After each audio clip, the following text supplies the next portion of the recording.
जिस अमेरिका के पास F-22 Raptor जैसा बेहद खतरनाक जेट है, जिस ऑस्ट्रेलिया के पास यूरोपीय हथियारों का भंडार है, जिस मलेशिया को चीन बहुत सस्ता फाइटर जेट दे रहा था, तो फिर तेजस में ऐसी कौन सी तकनीक है कि दुनिया में मचा हड़कंप?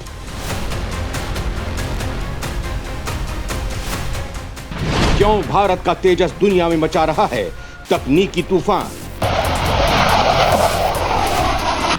क्यों अमेरिका देने लगा है मुंह मांगी कीमत?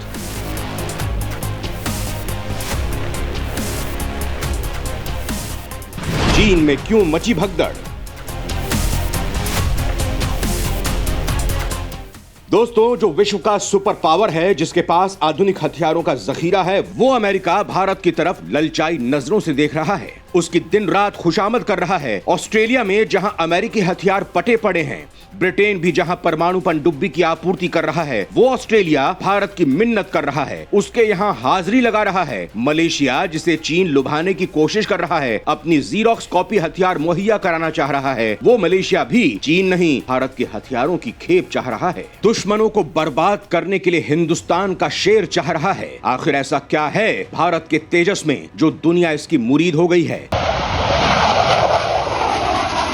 इसे पाने के लिए लालायित दिख रही है। आखिर इसमें कौन सी तकनीक है जो अमेरिका तक को लुभा रही है, पूरी दुनिया में गदर मचा रही है, अपना डंका बजा रही है? ये एक बड़ा सवाल है, लेकिन कुल मिलाकर तेजस का तेज दुनिया में फैल रहा है, जिससे दुश्मन की फटी पड़ी है उसकी नींद हराम हो गई है, क्योंकि तेजस की ताकत ऐसी होगी उसे एहसास भी नहीं था। अब जब दुनिया के ज्यादातर देश इसे अपने बेड़े में शामिल करना चाहते हैं, तो दुश्मन की आंख खुली है। अब उसे समझ में आ गया है कि हिंदुस्तान से टकराने का मतलब अपने काल को दावत देना है। सीमा पर अपने फिसड्डी जेट्स को उड़ाकर जो चीन अब तक दौड़ा रहा था, अब उसकी हवा टाइट हो गई है। अब डर के मारे वो दुम दबाकर बिल में घुस गया है। पाकिस्तान की भी अब खाट खड़ी हो गई है। उसके यहाँ पल रहे आतंकियों को अब आसमान से आफत बरसती दिखाई दे रही है। पहले तो राफेल ने ही उनका जीना हराम कर रखा था, अब तो तेजस भी मैदान में ताल ठोकने लगा है। ये सोचकर ही दुश्मनों की खाट खड़ी हो गई है। दोस्तों, मतलब भारतीय हथियारों का दुनिया में डंका बजने वाला है और अमेरिका, चीन, फ्रांस सब पीछे छूटने वाले हैं। यानी पीएम मोदी का मेक इन इंडिया का सपना पूरा होने जा रहा है। मतलब अब हर भारतीय का सीना 56 इंच का होगा। तो हो जाइए तैयार भारत के तेजस का धमाल देखने के लिए, जिसका सफर आपको रोमांचित कर देगा।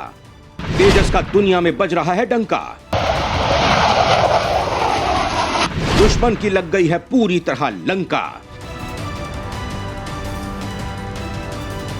दोस्तों, भारत ने जब तेजस बनाया था तब किसी ने सोचा भी नहीं था ये अमेरिका के F-22 रैप्टर जैसे खतरनाक जेट्स को भी मात दे देगा। लेकिन आज भारत का लड़ाकू विमान तेजस दुनिया में धूम मचा रहा है। इसकी लोकप्रियता लगातार बढ़ती ही जा रही है। बड़े बड़े देश इसे खरीदने को आतुर दिख रहे हैं। रक्षा हथियारों का सबसे बड़ा एक्सपोर्टर अमेरिका भी पूरी तरह भारत में विकसित इस लड़ाकू विमान को खरीदने के लिए भारत से डील कर रहा है। इसके अलावा ऑस्ट्रेलिया, इंडोनेशिया और फिलीपीन समेत 6 देशों ने भारत के तेजस विमान को खरीदने में दिलचस्पी दिखाई है। मतलब कुल मिलाकर तेजस का टेम्पो हाई हो गया है। तेजस के इसी तेज से दुश्मनों की सिट्टी पिट्टी गुम हो गई है। दोस्तों, आखिर तेजस में ऐसा कौन सा बदलाव किया गया है जो दुनिया में इसकी इतनी डिमांड बढ़ गई है? आपको बताऊंगा, लेकिन उससे पहले बता देता हूं कि दुनिया के 6 देशों ने इसे खरीदने में दिलचस्पी दिखाई है। रक्षा मंत्रालय के मुताबिक अर्जेंटीना, ऑस्ट्रेलिया, मिस्र, अमेरिका, इंडोनेशिया और फिलीपींस भी सिंगल इंजन वाले जेट में रुचि दिखा रहा है। रक्षा राज्य मंत्री अजय भट्ट ने एक प्रश्न पत्र के लिखित जवाब में लोकसभा को ये जानकारी दी है। उन्होंने बताया कि पिछले साल अक्टूबर में रॉयल मलेशियाई वायुसेना ने 18 जेट विमानों के प्रस्ताव के अनुरोध का जवाब दिया था, जिसमें तेजस की 2 सीटों वाले संस्करण को बेचने की पेशकश की गई। दोस्तों, यहाँ बता दूं कि मलेशिया को चीन, रूस और दक्षिण कोरिया भी अपना जेट्स बेचना चाहते थे। चीन ने JF-17 जेट, दक्षिण कोरिया ने FA-50 और रूस ने MiG-35 विमान बेचने की मलेशिया को पेशकश की थी।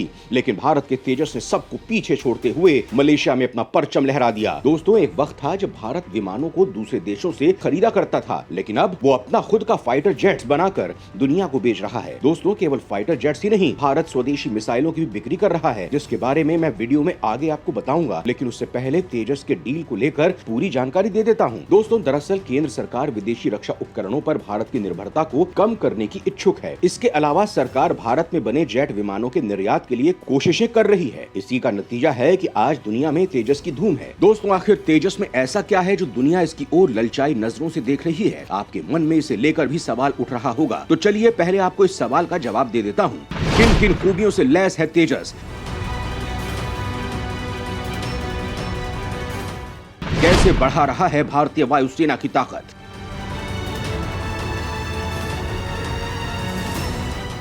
दोस्तों, तेजस एक साथ 10 लक्ष्यों को ट्रैक कर उन पर निशाना साधने में सक्षम है। ये बेहद कम जगह यानी 500 मीटर से कम रनवे पर टेक ऑफ करने की क्षमता रखता है। ये भारत में बना सबसे हल्का फाइटर जेट है। इसमें 6 तरह की मिसाइलें तैनात हो सकती हैं। इसका वजन सिर्फ 6500 किलो है। विमान का वेट कम होने की वजह से ये समुद्री पोतों पर भी आसानी से लैंड और टेक ऑफ कर सकता है। यही नहीं, इसकी हथियार ले जाने की क्षमता MiG-21 से दोगुनी है। अगर तेजी की बात की जाए तो राफेल भी इसके सामने कहीं नहीं ठहरता। तेजस की स्पीड राफेल से 300 किलोमीटर प्रति घंटा ज्यादा है। दोस्तों, आपको इस विमान की और खूबियों के बारे में बताऊंगा, लेकिन उससे पहले आपको इसके सफर के बारे में बता देता हूं। दोस्तों, इंडियन एयरफोर्स के बेड़े में हल्के फाइटर विमान यानी LCA को शामिल करने की तैयारी 1983 में ही शुरू हो गई थी। सरकार की हरी झंडी मिलते ही भारतीय साइंटिस्ट अपने मिशन को अंजाम देने में दिन रात लग गए थे। इस वक्त LCA के सिर्फ 2 मकसद थे। पहला, रूसी फाइटर MiG-21 के विकल्प में नया फाइटर जेट तैयार करना। दूसरा, स्वदेशी और हल्के फाइटर जेट को बनाना। करीब 18 सालों की कड़ी मेहनत के बाद आखिरकार जनवरी 2001 को पहली बार इस स्वदेशी फाइटर जेट ने हिंदुस्तान के आसमान में उड़ान भरी थी। जब ये सब कुछ हो रहा था तो अटल बिहारी वाजपेयी देश के प्रधानमंत्री थे। 2003 में वाजपेयी जी ने ही इसे तेजस नाम दिया था। तेजस नाम रखते वक्त प्रधानमंत्री वाजपेयी ने कहा था कि ये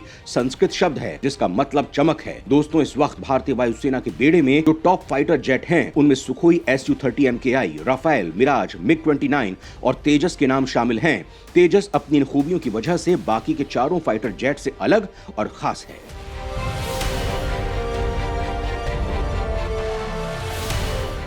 तेजस की खासियत: पहला, इस विमान के 50% कलपुर्जे यानी मशीनरी भारत में ही तैयार हुई है। दूसरा, इस विमान में मॉडर्न टेक्नोलॉजी के तहत इजराइल की EL/M-2052 रडार को लगाया गया है। तीसरा, ये फाइटर जेट इन चारों में से ही सबसे ज्यादा हल्का है।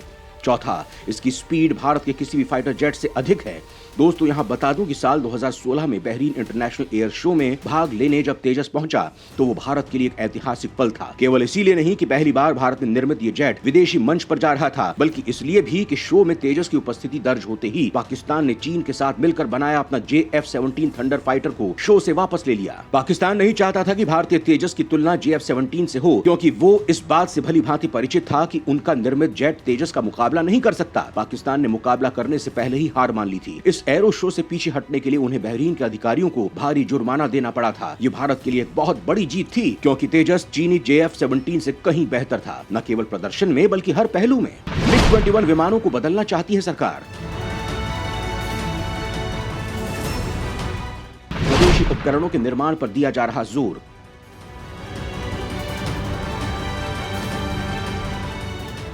दोस्तों, पिछले 5 दशकों में 400 से ज्यादा MiG-21 विमानों के क्रैश होने की वजह से भारत सरकार इसे रिप्लेस करना चाह रही थी और तेजस ने भारत सरकार की इस इच्छा को पूरा कर दिया है। अपनी खूबियों के कारण ये सरकार की हर उम्मीदों पर खरा उतर रहा है। इसी कारण इसे भारतीय वायुसेना के बेड़े में शामिल किया गया है और इसके और अधिक एडवांस वर्जन की तैयारी जोरों पर है, जिससे कि आने वाले वक्त में ये दुनिया का सबसे बेहतर लड़ाकू विमान साबित हो सकता है। दोस्तों, आपको बता दूं कि भारत 5वीं पीढ़ी के मध्यम वजन वाले डीप पेनिट्रेशन फाइटर जेट भी बना रहा है। इस प्रोजेक्ट में करीब $5 बिलियन का खर्च आएगा। 5वीं पीढ़ी के मध्यम वजन वाले डीप पेनिट्रेशन फाइटर जेट का प्रोटोटाइप साल 2026 तक बन जाएगा और इसका उत्पादन साल 2030 में शुरू होगा। इस प्रोजेक्ट में फिलहाल रक्षा अनुसंधान और विकास संगठन काम कर रहा है। जब एक बार उनकी तरफ से सब कुछ फाइनल हो जाएगा, तब हिंदुस्तान एरोनॉटिक्स लिमिटेड उस पर काम करना शुरू करेगा।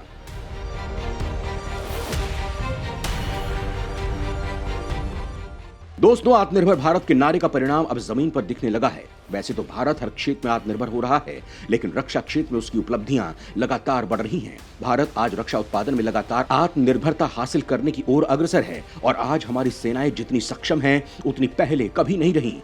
राष्ट्रीय स्तर पर बड़े प्रोजेक्ट बनाए जा रहे हैं। रक्षा क्षेत्र की भारतीय कंपनियां स्वदेशी जरूरतों को पूरा करने के लिए हर संभव प्रयास कर रही हैं। हमारा देश उत्पादन की क्षमता में पिछले 3 सालों में रक्षा के क्षेत्र में शुरू हुई विभिन्न परियोजनाओं पर लगातार आगे बढ़ रहा है। भारत रक्षा क्षेत्र में लगभग सभी उत्पादों, हथियारों और उपकरणों का भारी मात्रा में आयात करता था और भारत पूरे विश्व में रक्षा उपकरणों का सबसे बड़ा आयातक था। आज भारत 84 से ज्यादा देशों को रक्षा उपकरणों का निर्यात कर रहा है।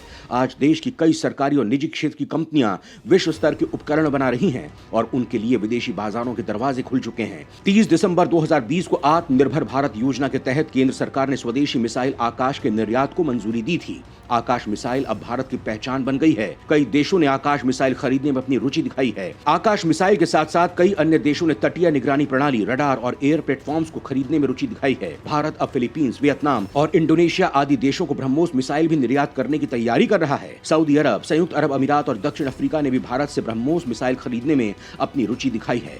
जब से नरेंद्र मोदी सरकार ने भारतीय सेना के लिए जरूरी उपकरण और सैन्य सामग्री भारत में ही बनाने का फैसला किया है, तब से आयात किए जाने वाले उपकरणों को बारी बारी से सूची से बाहर किया जा रहा है। भारत रक्षा उपकरणों के निर्यात के मामले में दुनिया के शीर्ष 25 देशों की सूची में शामिल हो चुका है। 1990 के दशक में भारत हथियारों का पता लगाने वाले रडार को अमेरिका और इजराइल से पाने के लिए संघर्ष कर रहा था। वहीं उसने यही रडार आर्मेनिया को बेचने में सफलता हासिल कर ली है। रक्षा मंत्री राजनाथ सिंह कई बार इस बात के संकेत दे चुके हैं कि भारतीय सेना भविष्य में स्वदेशी हथियारों से ही जंग लड़ेगी। ये घोषणा अपने आप में काफी महत्वपूर्ण है। इसके साथ ही रक्षा मंत्रालय ने एक महत्वपूर्ण कदम उठाते हुए स्वदेशी के पक्ष में एक बड़ा फैसला लेते हुए घरेलू उद्योगों से 76,390 करोड़ रुपए के सैन्य उपकरण और अन्य साजो सामान खरीदने को मंजूरी दे दी है।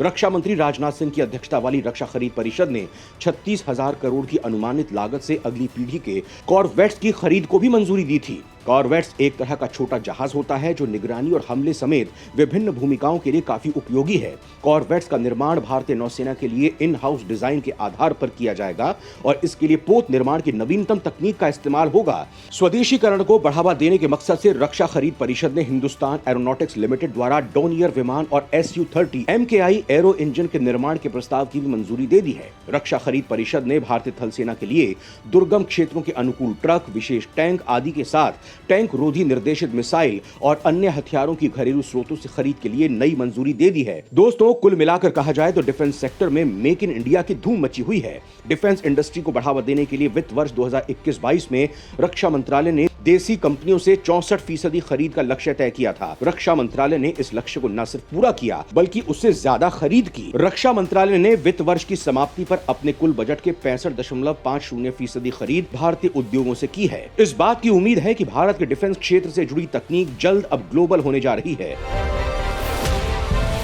भारतीय डिफेंस उद्योग अब make in India for world को आगे बढ़ाने में सक्षम है। इसी साल 7 अप्रैल को रक्षा मंत्री राजनाथ सिंह ने 101 से ज्यादा सैन्य प्रणालियों और हथियारों की तीसरी सूची जारी की थी, जिनके आयात पर अगले 5 वर्षों तक प्रतिबंध होगा और इन्हें स्वदेशी तौर पर विकसित किया जाएगा। केंद्र सरकार का लक्ष्य भारत को एक रक्षा विनिर्माण केंद्र के रूप में विकसित करना है। सेना प्रमुख कई बार ये दोहरा चुके हैं कि भविष्य में युद्ध भारत स्वदेशी हथियारों से लड़ेगा और जीतेगा भी। मतलब अब भारत के स्वदेशी हथियारों से ही दुश्मन की बैंड बजेगी। जय हिंद, जय भारत।